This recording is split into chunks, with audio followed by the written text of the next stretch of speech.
Duterte has been Vice President Leni Robredo said that presidential fourth runner and former Senator Ferdinand Bongbong Marcos Jr. the Commission on Elections or COMELEC Employment in the Philippines declined by 6.4%. Early registration for academic year 2022-2023. 2 suspects identified as members of the Basag Salamin crime group were arrested. The Commission on Elections at COMELEC is set to send vote counting machines. Singer actor Ronnie Liang has achieved another milestone in his life. Bringing you the top stories for tonight, I am Alvin Pelobello. and I'm Trisha Gatitos. Welcome to Eurotv News Tonight. Your news, our business. Good evening, bringing you the top stories for tonight. My name is Alvin Pelobello. Welcome to Eurotv News Tonight. Your news, our business. Going straight to the headlines. 6 new personalities joins President-elect Bongbong Marcos administration. Philippine National Police will deploy over 15,000 personnel on Bongbong Marcos inauguration. Commission on Elections to resume voters registration on July 4 to 23. SUV driver San Vicente files counter affidavit stating it was unintentional. And Department of National Defense has defended NSC or National Security Council's order to block sites affiliated with terrorist groups.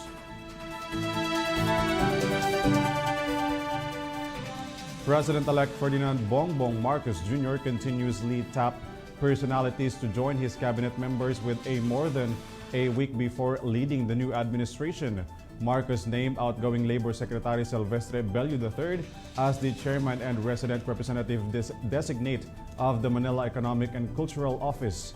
Marcos also picked Cabinet Secretary Carlo Nograles as Civil Service Commission chairman designate, veteran airline executive Jaime Bautista as Transportation Secretary designate, former Light Rail Transit Authority Deputy Administrator Cesar Chavez as DOTR Railways Undersecretary designate. Incoming President also nominates Attorney Chaloy Garafil as Land Transportation Franchising and Regulatory Board Chairman and Christopher Pastrana as General Manager designate of the Philippine Ports Authority.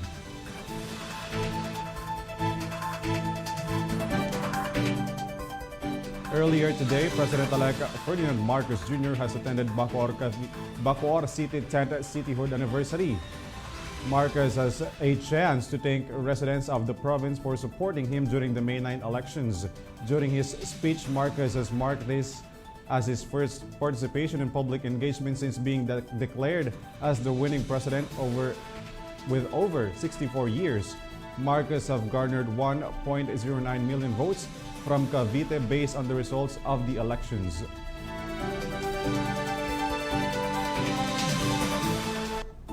The Philippine National Police has decided to deploy more cops for the security of President-elect Ferdinand Marcos' inauguration. In a statement released by the National Capital Region Police Office, a total of 15,213 personnel is set to be deployed for the inauguration of President Marcos. This includes the member of the Philippine National Police, Armed Forces of the Philippines, Philippine Coast Guard, Bureau of Jail Management and Penology, and other workforce multiplier. The NCRPO said this aims to secure the peace and orderly oath of the incoming president.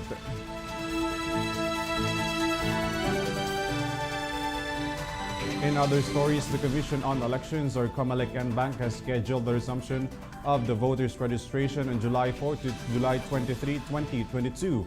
According to COMELEC acting spokesperson Rex Laudianco, under Republic Act 8189 or the Continuing Voters Registration Act, the registration of the voters is prohibited within 120 days before the elections. With this, the resumption of voters' registration will only run for less than a month. The said voters' registration is part of the preparations ahead of the December 2022 Barangay and Sangguniang Kabataan elections.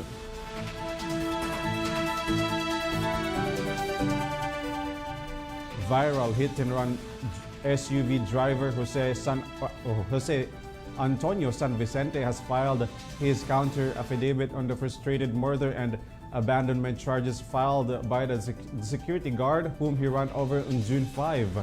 This is the first appearance of the San Vicente in the hearings, which he fails to attend the preliminary investigation. San Vicente affidavit stating that he accidentally bumped the security guard, a statement that was agreed by his lawyer saying that the incident was not intentional. The viral video will be evaluated as piece of evidence and testimonies from both parties to determine if there is a sufficient reason for the court to file charges.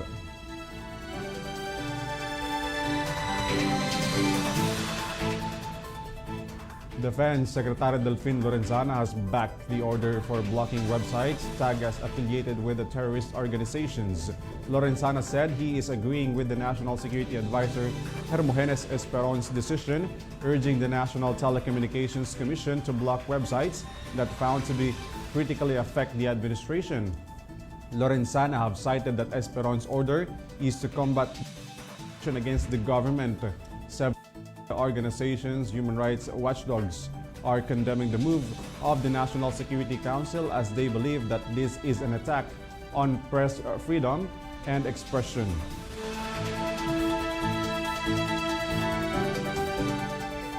The Department of Health says mandatory wearing of face masks in the country should be extended even after President Rodrigo Duterte's term. Health Secretary Francisco Duque III has recommended the extension of mandatory wearing of face masks as the COVID-19 infection remains, along with the threat of the monkeypox virus. According to the United States Center for Disease and Control, they have recommended earlier that people infected with monkeypox should wear face masks. The expert says monkeypox can potentially spread through respiratory secretions.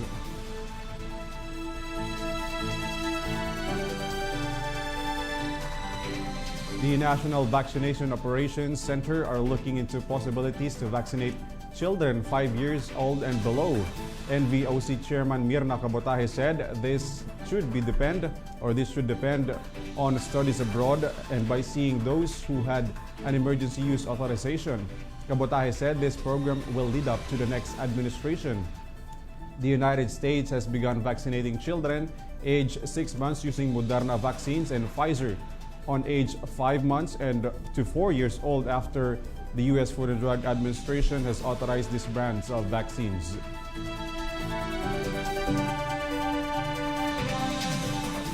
Stay tuned for more stories as Eurotv News Tonight returns.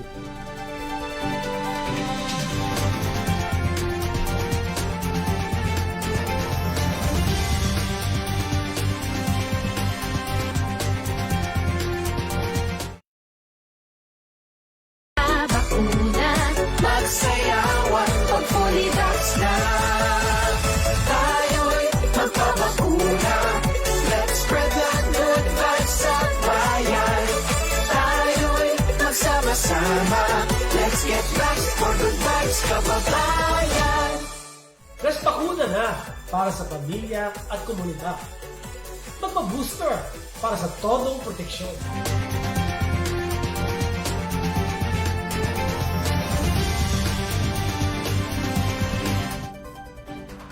The Bangko Sentral ng Pilipinas has raised interest rates by another 25 basis points to 2.50%, cracking down in the surge of the inflation.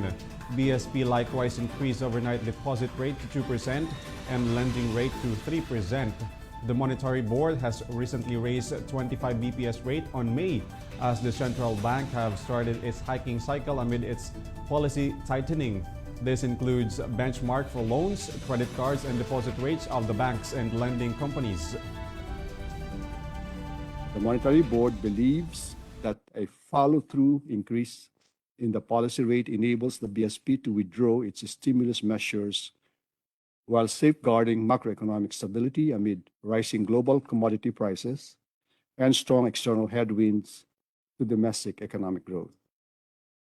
The Monetary Board also reiterates its support for the carefully coordinated efforts of other government agencies as part of a whole-of-government approach in implementing non-monetary interventions to mitigate the impact of persistent supply-side factors on inflation.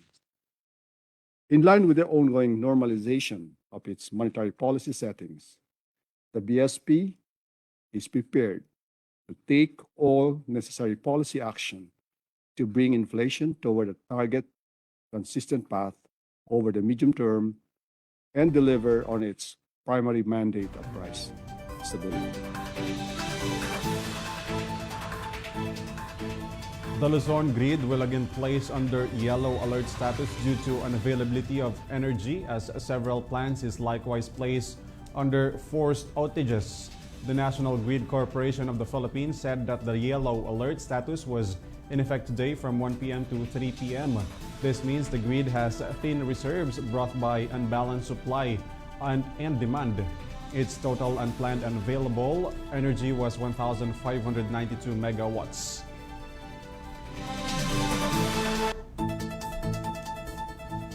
On weather updates, the closely monitored low-pressure area has been totally dissolved, but its remnant will prevail rains in some parts of the country. But Pagasa said the LPA remnants has battered out by the easterlies, which may bring rains in Cagayan and Isabela. Metro Manila and the rest of the country will have fair weather, but rains are still expected in the afternoon and evening, brought by the localized thunderstorms. Pagasa has reminded that since the habagat season has arrived, more localized thunderstorms are likewise to be expected.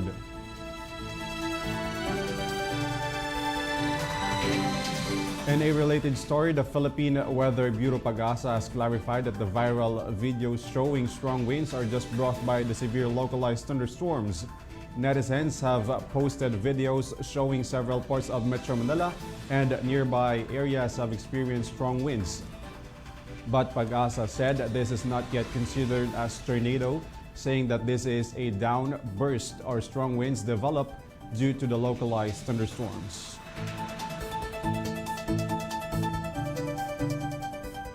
For stories around the globe, deaths in Afghanistan quake has raised to more than 1,000, leaving thousands more homeless. According to the authorities, they are having difficulties to have more information on the ground as floods brought by heavy rains also hit some parts of the most affected areas in the said country. The authorities said that rescuers are continuing with retrieval and rescue operations. The magnitude 5.9 quake jolts Afghanistan on Wednesday, which are still suffering from food or economic crisis after being held by the Taliban forces.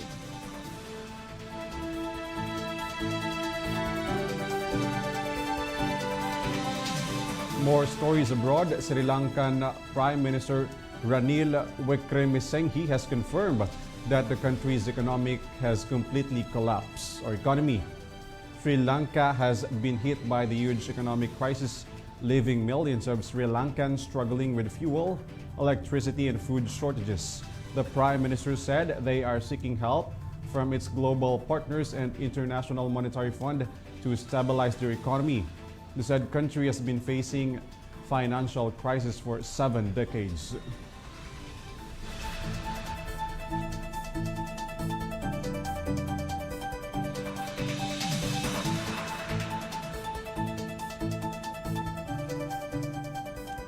In our sports news, Kobe Paras will remain as an Asian import in Japan's B-League for at least one more season. This is after Paras has signed with the Division II squad Altiri Chiba. The Filipino basketball player has expressed his gratitude for the opportunity given by Chiba. And those were the top stories for tonight. You can visit our social media account, facebook.com/official Eurotv News for the latest and hottest update. Once again, my name is Alvin Pelobello and you're still watching Eurotv News Tonight. Your news, our business.